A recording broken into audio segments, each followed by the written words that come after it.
Good morning mga palangga sa naglakat-lakat na karon no.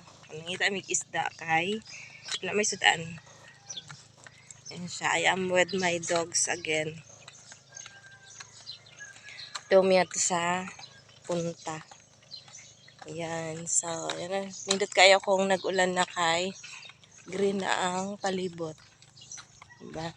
Like sa una nga, very brown.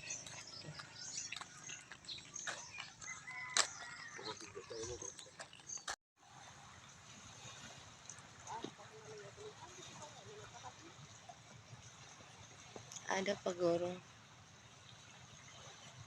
Yan, mga palangga, ari kita sa Higadsan.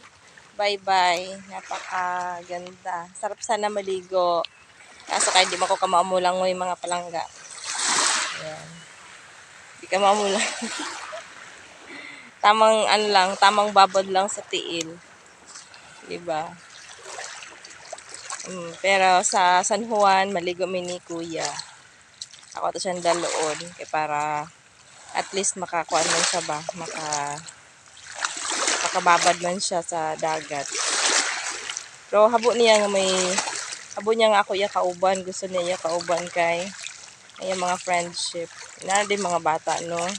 Mas gusto nila kauban nila hang mga friends.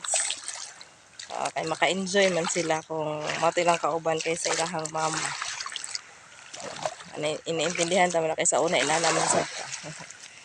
Ano yung mga palangga. Yan, hindot. Wala pa man siya kuan. Wala man siya kanang mga salabay. Wala man siya mga bukya-bukya. So, safe siguro ni karon. Oh, may fish.